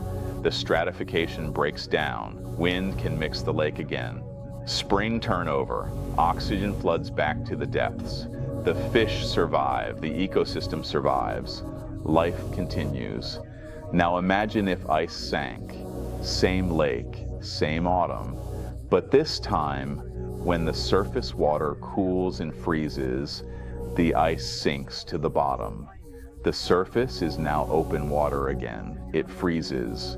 That ice sinks. More open water. Freezes. Sinks. Layer after layer of ice accumulating at the bottom. The lake is freezing from the bottom up. The fish have nowhere to go. They're getting squeezed into a thinner and thinner layer of liquid water between the ice below and the ice forming above. Eventually the lake is solid ice, top to bottom. Everything in it is frozen solid, dead. Spring comes, the surface ice melts. But the deep ice, that's insulated by water above it. It melts slowly. Maybe it doesn't fully melt before the next winter. More ice accumulates. Year after year, the lake becomes a permanent ice block with maybe a surface layer that thaws in summer. No fish, no aquatic plants, no ecosystem, a dead lake. But that's not what happens, because ice floats. Because the maximum density is at 4 degrees Celsius, not at 0 degrees C.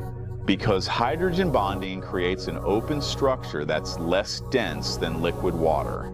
The anomaly isn't just weird, it's essential. It's the difference between a living lake and a dead one. And this isn't just lakes, this is oceans too. Polar oceans freeze at the surface. Sea ice floats. The water below stays liquid, stays habitable. Marine ecosystems survive under the ice. If ice sank in the ocean, the entire ocean would eventually freeze solid from the bottom up. No marine life, no plankton, no fish, no food chain. The whole ocean ecosystem would collapse. On land, the hydrological cycle would break. Most fresh water would be locked in permanent ice. Rivers would be frozen solid. Glaciers would grow continuously. Earth would be a snowball, a frozen, sterile planet. But it's not, because ice floats. Because water is weird. Because hydrogen bonding forces a geometry that creates an open structure that's less dense than the liquid. Life exists because of this anomaly, and that's what Feynman would want you to understand. Not just that ice floats, but why, and what it means, and how this one strange property of one molecule ripples out to shape the entire living world. But is water unique in this? Are there other substances that hydrogen bond? Do they behave the same way? Let's look at the comparison. Other hydrogen bonding substances, water isn't the only molecule that can form hydrogen bonds. There are others. Ammonia, hydrogen fluoride, alcohols, lots of molecules with hydrogen attached to electronegative atoms like nitrogen, oxygen, or fluorine. If hydrogen bonding is what makes water weird, do these other molecules show the same anomalies? Short answer, some, but not like water. Take ammonia, NH3. Nitrogen with 3 hydrogens. Nitrogen is electronegative, pulls electrons away from the hydrogens, creates a polar molecule. Hydrogens are partially positive, nitrogen is partially negative. Ammonia can absolutely form hydrogen bonds, and ammonia does show some unusual properties because of this. It has a much higher boiling point than you'd predict from its molecular weight. Methane, CH4, has similar molecular weight but boils at 106 octariarcs. Ammonia boils at 33 degrees. That's a 128-degree difference. Why? Hydrogen bonding. The molecules stick together more strongly, so you need more energy to boil them. But does solid ammonia float on liquid ammonia? No. Frozen ammonia sinks, like a normal substance. The solid is denser than the liquid. Why doesn't ammonia show the same density anomaly as water? Because of geometry. Ammonia molecules are pyramidal.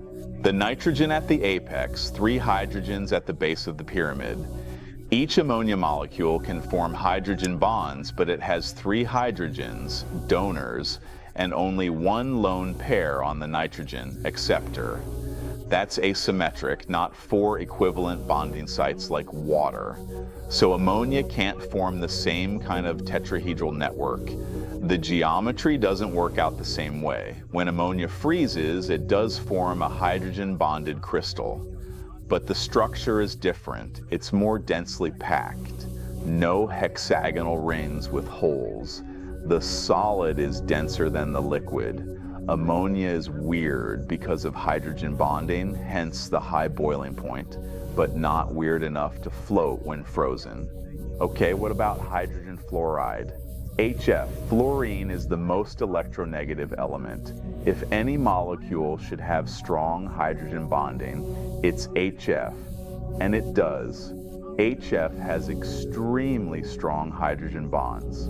Stronger than water, actually, because fluorine pulls electrons more strongly than oxygen. But does ice made of HF float? No. Solid HF is denser than liquid HF. It sinks. Why? Again, geometry. HF is linear, just 1 hydrogen, 1 fluorine. Each molecule can form hydrogen bonds, but it only has 1 hydrogen, donor, and 3 lone pairs on fluorine, acceptors. That's a 1.3 ratio, not balanced like water's 2.2. When HF freezes, it forms chains, zigzag chains of molecules connected by hydrogen bonds. The chains pack together, and they pack more densely than the liquid. Strong hydrogen bonding, yes, but not the right geometry for an open structure. So HF is weird in some ways. Very high boiling point for such a small molecule. Extremely reactive, dangerous stuff. but it doesn't float when frozen. What about alcohols, methanol, ethanol, all the way up to complex alcohols? They all have an O group, oxygen and hydrogen. They can hydrogen bond, and they do show elevated boiling points because of it. Ethanol boils at 78 diderf. Propane, with similar molecular weight, boils at 42 darj. That's a 120-degree difference. Hydrogen bonding at work. But frozen ethanol, denser than liquid, sinks. The OH group can hydrogen bond, but the rest of the alcohol molecule, the carbon chain, gets in the way. The molecules can't organize into the pure tetrahedral network that water forms. The geometry is disrupted by the nonpolar hydrocarbon part of the molecule. So alcohols get some benefit from hydrogen bonding, but they don't get the full weirdness. Here's the pattern. Hydrogen bonding by itself isn't enough. You need the right geometry. Water has it. 2 hydrogens, 2 lone pairs, 4 bonding sites, symmetrically arranged. Bent molecule with the right angles. Perfect tetrahedral coordination when it freezes. Everything else is missing something. Ammonia has the wrong ratio of donors to acceptors. HF is too linear. Alcohols have extra molecular baggage. None of them can form the perfect hexagonal lattice with holes. Water is in a sweet spot. The geometry is just right. The bonding is just strong enough. The angles are just perfect. And that creates the anomaly. The floating ice, the maximum density at 40 Sortiki, the open structure. You can't get this from just any molecule. You need precisely the right combination of shape, charge distribution, bonding strength, and coordination number. Water has it, almost nothing else does. There are a few other substances with similar anomalies. Silicon, germanium, bismuth also expand when they freeze, but for completely different reasons, not related to hydrogen bonding. And none of them are liquids at Earth surface conditions, so they don't have the same ecological importance. Water is unique, not because it's special in some mystical sense, but because its molecular geometry happens to create the perfect conditions for this specific anomaly. It's not designed, it's not intentional, it's just the physics playing out. But the result is remarkable, and the result is life. But here's one more twist, one more layer to this. Because water's anomaly only works under specific conditions. Change the conditions and water changes too.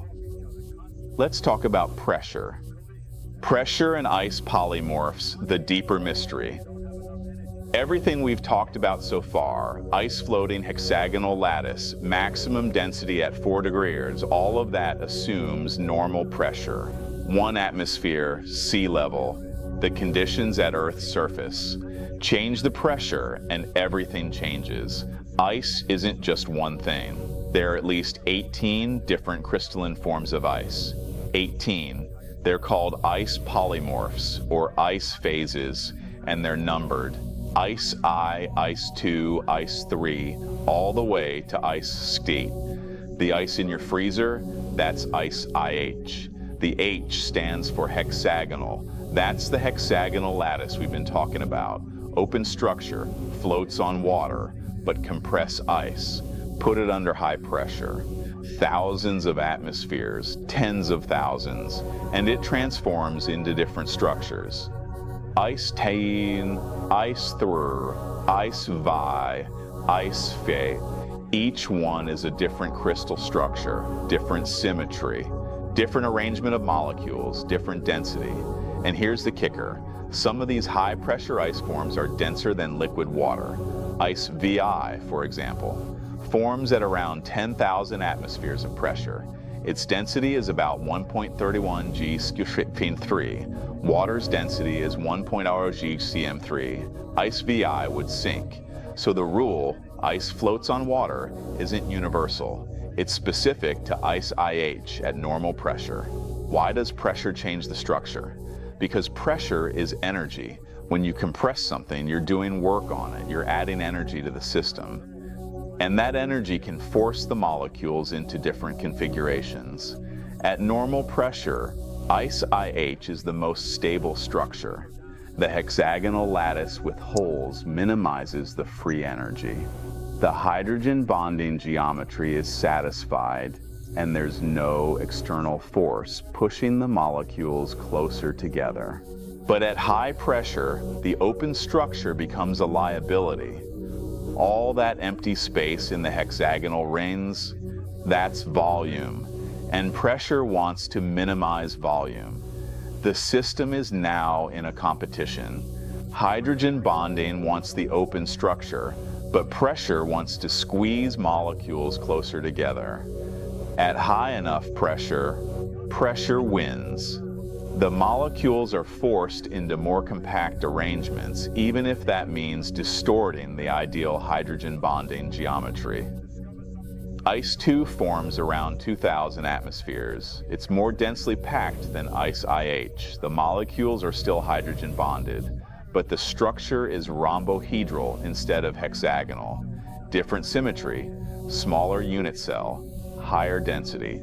Go to even higher pressure and you get ice to 3, ice V, ice VI. Each one more compressed than the last. Each one a different way of packing water molecules under extreme force. Some of these structures are bizarre. Ice sank, which forms at around 30,000 atmospheres, has 2 interpenetrating lattices. Imagine 2 separate hexagonal lattices, each one complete, occupying the same space but not bonded to each other, just coexisting, squeezed together by pressure. Ice X, at even higher pressure, around 700,000 atmospheres, the molecules are so compressed that the hydrogen bonds become symmetric. The hydrogen sits exactly halfway between 2 oxygens instead of being clearly attached to one. It's a completely different bonding regime. And ice 13th, discovered recently, is superionic. The oxygen atoms are locked in a crystal lattice, but the hydrogens can move freely through the structure like ions in a liquid. It's part solid, part liquid. Neither and both. These exotic ice forms don't exist on Earth's surface. You need extreme conditions. Deep in ice moons like Europa, where the pressure from kilometers of ice above creates these phases, or in laboratory experiments with diamond anvil cells, squeezing tiny samples to ridiculous pressures. But here's what this tells us. Water's floating trick is not fundamental, it's conditional. Under Earth's surface conditions, 1 atmosphere, temperatures between 0 degrees and 100 degrees, water behaves anomalously. Ice floats, maximum density at 4 degrees, all the weirdness we've discussed. But change the conditions and the anomalies disappear. The behavior normalizes. Ice becomes denser than water, like it should be. So is water special? Yes and no. Water is special in that its molecular geometry creates unique behavior under Earth conditions. The hexagonal lattice, the floating ice, the density maximum, all of that is real and important and essential for life on Earth. But it's not a universal property of water. It's a property of water at 1 atmosphere of pressure and near freezing temperatures. This is actually more remarkable because it means water's anomalies are fine-tuned for the environment where life exists. Not fine-tuned by design, fine-tuned by physics. The conditions on Earth's surface happen to be exactly where water exhibits this bizarre behavior. If Earth's atmospheric pressure were 10 times higher, ice would sink. If it were lower, maybe ice would float even more, but there'd be other problems. Water would boil at lower temperatures, evaporate more easily. At exactly 1 atmosphere, with temperatures cycling around the greasy axe, water does its strange dance. Ice floats. Lakes freeze from the top. Life survives. It's a coincidence, a physical coincidence. The molecular properties of H2O happen to produce an anomaly at the pressure and temperature range of Earth's surface. And that coincidence enabled life. Because think about it. If Earth had formed with slightly different atmospheric pressure, or if water molecules had a slightly different shape, if the HOH angle were 90 degrees instead of 104.5, if the lone pairs were arranged differently, the hydrogen bonding geometry would change. Ice might not float, the maximum density might not be at 4 degree, and life, as we know it, might not exist. So the anomaly is both universal, it's a direct result of fundamental physics, quantum mechanics, the shape of molecules, and contingent. It only manifests under specific conditions that happen to match Earth's surface. That's the deeper mystery. Not just why does ice float, but why does ice float here? And the answer is, because the geometry of water molecules combined with the pressure and temperature of Earth's surface creates this perfect storm of anomalous behavior. It's not magic, it's not design, it's physics. But it's physics that happen to line up in exactly the right way to make a habitable planet possible. And that intersection of fundamental forces, molecular geometry, environmental conditions, and the emergence of life, that's what Feynman would find beautiful. Not the anomaly itself, but the chain of causation, the way everything connects, the way simple rules at the molecular level produce complex, life-enabling behavior at the planetary scale. That's the real answer to why ice floats. Quantum mechanics, the ultimate explanation. We've explained ice floating, hexagonal lattice, tetrahedral hydrogen bonding, geometric constraints, open structure, but Feynman wouldn't stop there. He'd ask, why does hydrogen bonding exist in the first place?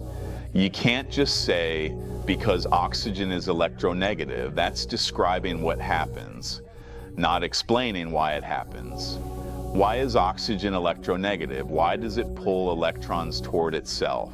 Why do electrons even form bonds? Why do they care about being near atoms? You keep asking why, and eventually you hit the bottom, the fundamental layer, and that layer is quantum mechanics. Let me show you how deep this goes. Start with electrons. In everyday thinking, we imagine electrons as little particles orbiting the nucleus like planets around the sun. Tiny balls of charge whizzing around, but that's wrong. Electrons are not particles in that sense. They're not little balls. They're not even in a specific location until you measure them. Electrons are waves, probability waves. They don't have a position. They have a wave function that describes where they're likely to be found if you look. This is quantum mechanics.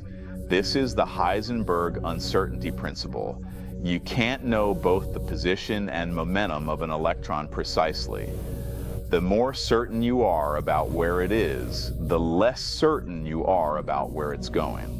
So electrons around an atom don't orbit, they form clouds, probability clouds, regions of space where they're likely to be. These are called orbitals. And here's the key. These orbitals have shapes, not because electrons are shaped, but because the wave function, the probability distribution, has geometry. For the simplest atom, hydrogen, the ground state orbital is spherical. The electron is most likely to be found in a sphere around the nucleus. It's called the 1s orbital, spherically symmetric. But for more complex atoms, atoms with more electrons, you get more complex orbitals. The 2p orbitals, for example, are dumbbell-shaped, 2 lobes pointing in opposite directions along an axis. Oxygen has 8 electrons, 2 in the 1s orbital, inner shell, 2 in the 2s orbital, 4 in the 2p orbitals. Those 4 2p electrons, they occupy 3 2p orbitals. Each 2p orbital can hold 2 electrons. So you've got px, pi, pz orbitals, 3 perpendicular dumbbell-shaped clouds, and oxygen's 4 outer electrons partially fill them. Now, when oxygen bonds with hydrogen, the orbitals interact, the wave functions overlap. This is where it gets beautiful. The electron from the hydrogen atom and an electron from the oxygen atom don't just sit near each other. Their wave functions interfere, like waves in water, constructive and destructive interference. When the wave functions overlap with the same phase, both positive or both negative, they add together. Constructive interference. Higher electron density in the region between the 2 nuclei. That region of higher electron density is the bond.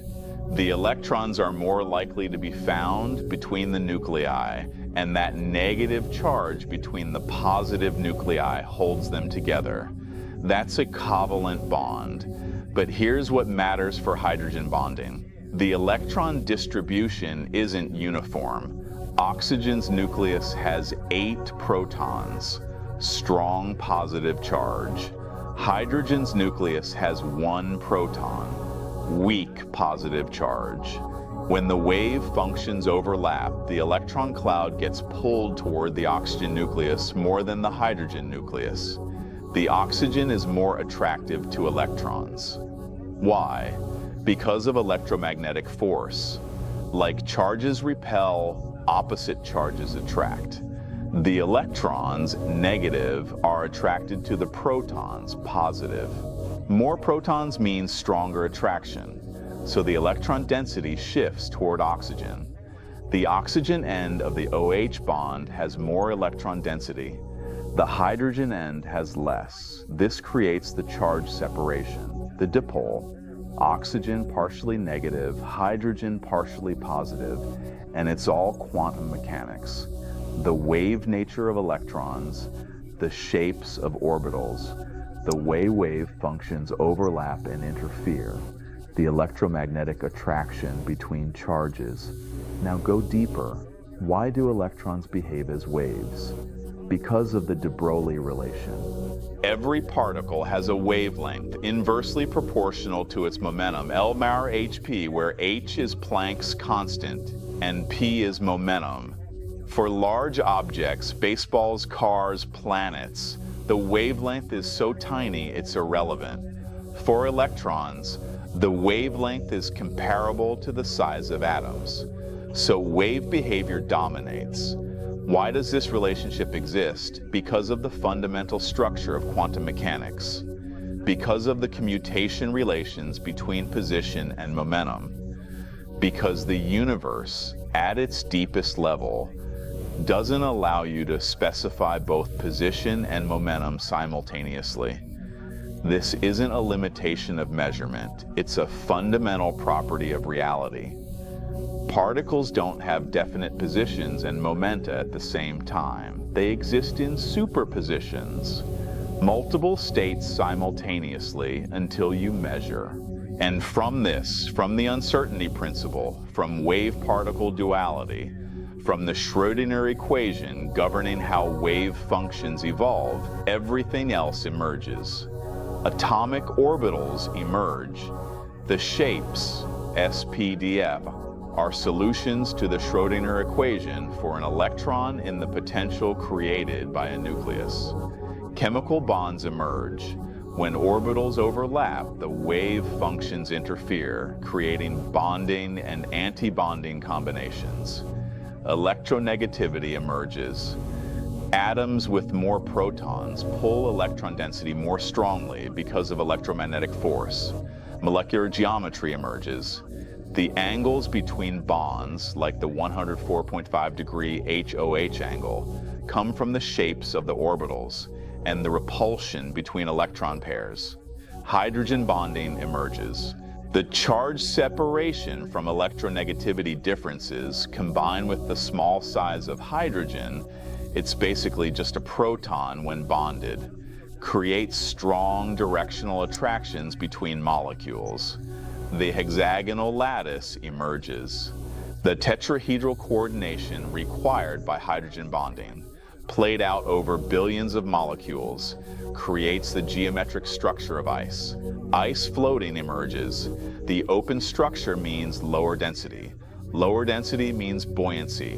Life emerges. Because ice floats, lakes don't freeze solid, water remains liquid, ecosystems survive. Every layer follows from the one below, all the way down to quantum mechanics. And quantum mechanics itself, that's where our why questions stop. Not because we don't understand quantum mechanics, we do extremely well. The predictions are astonishingly accurate, but because quantum mechanics appears to be fundamental, the deepest layer we've found, the rules of the universe. Why those rules and not others? We don't know. Maybe that's not even a meaningful question. But here's what Feynman would emphasize. You can trace it all the way down. You can follow the chain of causation from ice floats in my glass all the way to electrons behave as probability waves governed by the Schrödinger equation. And every step in that chain is understandable, explainable, not mysterious, not magic. The uncertainty principle isn't mysterious. It's a mathematical consequence of Fourier transforms, of the fact that position and momentum are conjugate variables. Wave function interference isn't mysterious. It's how waves work. Add them together, they interfere. Electronegativity isn't mysterious. It's electromagnetic attraction. More protons, stronger pull. Hydrogen bonding isn't mysterious. It's charge attraction, constrained by geometry. Ice floating isn't mysterious. It's geometry forcing an open structure. At every level, it makes sense. At every level, the physics is clear. That's what Feynman loved. Not the mystery, the clarity, the fact that nature follows rules, and those rules can be understood, and understanding them reveals how everything connects. Ice floats because quantum mechanics determines how electrons behave around atoms, which determines how molecules bond, which determines molecular geometry, which determines intermolecular forces, which determines crystal structure, which determines density. One unbroken chain, from the quantum to the macroscopic, from the abstract to the concrete, from mathematics to the ice in your drink. And once you see that chain, once you understand it, you realize this is how the universe works. Everything is connected. Every phenomenon has roots that go down, down, down to the fundamental forces and the quantum rules. Ice floating isn't special. It's not an exception. It's just physics, playing out at every scale. But here's a disturbing thought, a question that'll keep you up at night. Would we even be here to notice if the physics were different? The Anthropic question, would life exist otherwise? Here's the question Feynman might not have liked, but we can't avoid. Why does the universe have these specific properties? Why is the HOH angle 104.5 degrees and not 90 degrees? Why is oxygen's electronegativity 3.44 and not 2.5? Why does hydrogen bonding have exactly the strength it does? Change any of these parameters slightly, and water behaves differently. Maybe ice doesn't float, maybe there's no maximum density at 4 degrees C. Maybe water doesn't even stay liquid at Earth's surface temperatures. So why are the parameters what they are? One answer, they just are. The fundamental constants, Planck's constant, the charge of an electron, the mass of a proton, have the values they have. Maybe there's no deeper reason. Maybe asking why is like asking why does the number 3 come after 2? It's just the way the universe is. But another answer, a more unsettling answer, is the anthropic principle. Here's how it goes. We observe a universe with these specific properties because we can only exist in a universe with these specific properties. If the properties were different, we wouldn't be here to observe them. Think about it. If ice sank, Earth's oceans would have frozen solid billions of years ago. Go back to early Earth. 4 billion years ago, the planet is cooling, oceans are forming, temperature drops. If ice floated, as it does, the surface freezes, insulates the water below, ocean stays mostly liquid. Life has a chance to emerge in that liquid water. If ice sank every time the surface froze, the ice would drop to the bottom. More surface exposed, more freezing, more sinking ice. The ocean fills with ice from the bottom up. Eventually, the entire ocean is solid ice. Maybe a thin layer of liquid water on top in summer when the sun is strong, but the deep ocean, frozen, permanently. No liquid water means no chemistry, no dissolved minerals, no medium for the organic molecules that form the first life, no environment for cells to develop. Life doesn't emerge. Earth stays sterile. 4 billion years later, there's no one here to ask, why does ice float? Because there's no one here at all. So the fact that we exist to ask the question already tells us something. We must be in a universe where ice floats. Because if we were in a universe where ice sank, we wouldn't exist. This is the anthropic principle. Not an explanation of why the universe has these properties, but an observation that we can only observe properties compatible with our existence. It's like asking, why do I always find myself in places with oxygen? Well, because you need oxygen to survive. You wouldn't find yourself in places without it. You'd be dead. Similarly, why do I find myself in a universe where ice floats?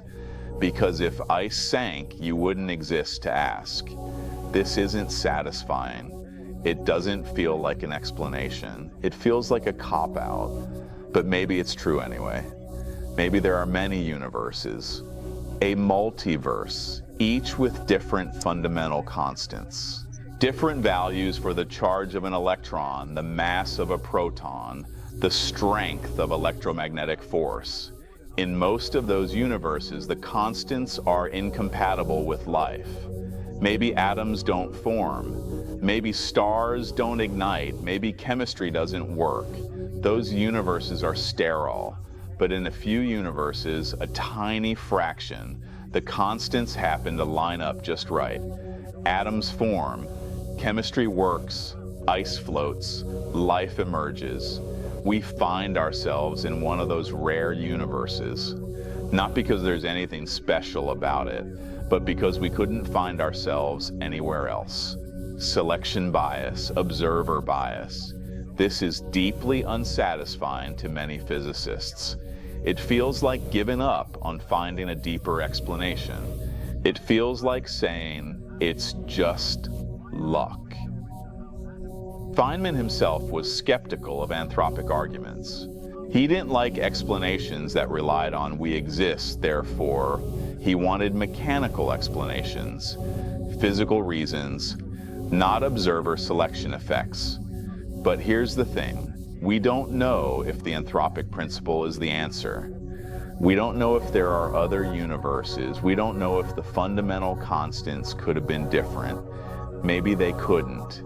Maybe there's a deeper theory, a theory of everything, that predicts exactly these values for the constants. Maybe the universe had to have these properties for reasons we don't yet understand. Or maybe not. Maybe it's contingent. Maybe we're just lucky. We don't know. What we do know is this. In this universe, with these constants, water has the properties it has. And those properties enabled life. Ice floats. Lakes freeze from the top. Aquatic life survives. Oceans stay liquid. The hydrological cycle functions. Complex chemistry happens in liquid water. Life emerges. Change the HOH angle by 10 degrees, maybe none of that happens. So are we here because the universe is fine-tuned for life? Or are we here because we're in the one universe out of trillions where life is possible? Or is there a deeper reason we haven't discovered yet? No one knows. This is the edge of our understanding, the place where physics meets philosophy. But what we can say is, the chain of causation from quantum mechanics to ice floating to life existing is real. We've traced it, we understand it. Every link in the chain is solid. And that understanding, that ability to trace the connections, is what matters. Whether it's inevitable, coincidental, or selected by observer bias, the physics is the same. Ice floats because of the structure of space-time at the quantum level, and we're here because ice floats. That's not the end of the story, though, because the real lesson, the real point, isn't about ice, it's about how we understand the world. Let's talk about what Feynman really taught us. What Feynman taught us: look deeper, ice floats. 3 words. A simple observation, something you've seen 1,000 times.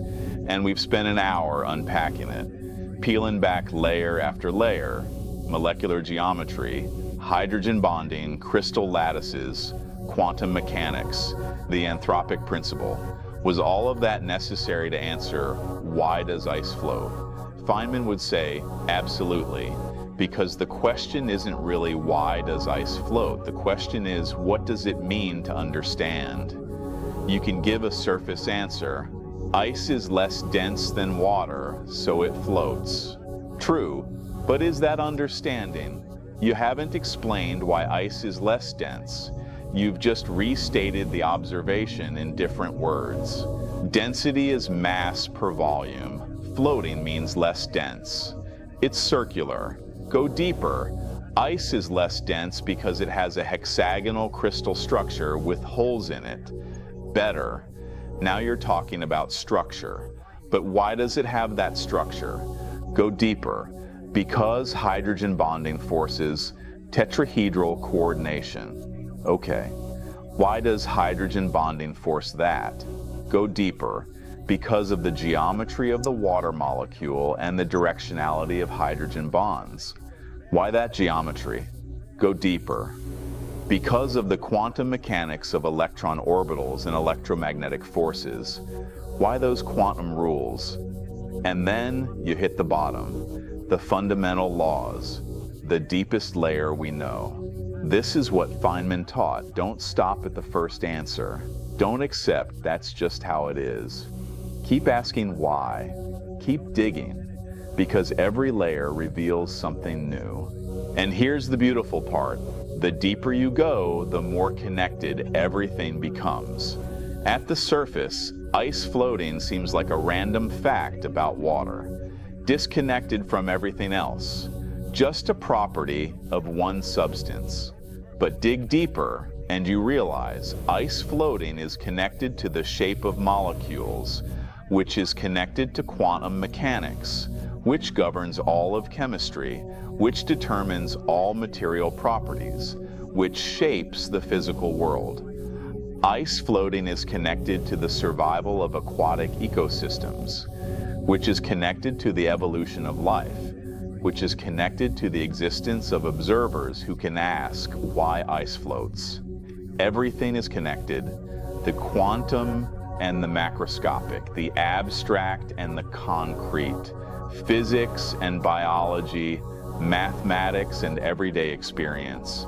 That's what Feynman loved, the unity, the coherence, the fact that nature is understandable all the way down. He'd give these lectures brilliantly clear, starting with simple observations, building up layer by layer, showing how everything fits together. And at the end, you'd realize the world makes sense. It's complicated, yes. It's subtle, but it's not mysterious. It's not magic. It's physics, and physics can be understood. But here's the other lesson, the one Feynman emphasized just as much. Every answer reveals new questions. We explained ice floating completely. From quantum mechanics to ecological implications, we traced the entire chain. But now we have new questions. Why does quantum mechanics work the way it does? Why these fundamental constants? Is there a multiverse? Could the laws of physics have been different? We don't know. These are open questions, the frontier of knowledge, and that's okay. That's how science works. You answer one question, you find three new ones. The process never ends. The avalanche continues. 400 years ago, Newton explained gravity, one law connecting falling apples to orbiting moons. That answer enabled new questions. What is gravity? How does it propagate? Why does it follow an inverse square law? Those questions led to Einstein. Relativity, space-time curvature, gravity as geometry. That answer enabled new questions. How does quantum mechanics fit with gravity? What happened at the Big Bang? What is dark energy? We're still working on those, and when we answer them, we'll have new questions. The process never stops. Each answer is a stepping stone to deeper understanding, and that endless unfolding of knowledge is what Feynman found beautiful. Not the final answers, the process, the journey, the peeling back of layers. Ice floats. Simple fact. But contained in that simple fact is the entire edifice of modern physics. Quantum mechanics, thermodynamics, statistical mechanics, molecular chemistry, crystal structure, ecology, maybe even cosmology and the Anthropic principle. All of it woven together, explaining one everyday observation. That's what Feynman taught us. Look deeper, ask why. Don't accept the obvious as simple, because it never is. The obvious is a doorway. Step through it, and you find layer after layer of complexity and beauty and connection. Ice floats because hydrogen bonds create hexagonal lattices. Hydrogen bonds exist because of electronegativity. Electronegativity exists because of quantum mechanics. Quantum mechanics exists because we don't know yet, but we're working on it. And even if we never find the ultimate answer, even if there is no final why, the journey is worth it. The understanding we gain along the way, the connections we discover, the unity we reveal, that's the beauty of physics. Not comfort, not simplicity. Truth. Ice floats. And in that simple truth lies a universe of understanding. That's what Feynman taught us. And that's why ice floating, why any simple observation, properly understood, is never just a fact. It's a window into the deep structure of reality, into the laws that govern everything, into the magnificent, elegant, endlessly surprising nature of the universe we inhabit. So the next time you see ice in your drink floating on the water, remember, you're looking at quantum mechanics. You're seeing the shape of electron orbitals. You're witnessing the geometry of hydrogen bonds. You're observing the reason life exists on Earth. All of it in that floating ice cube. That's the answer to why ice floats. And that's what it means to really understand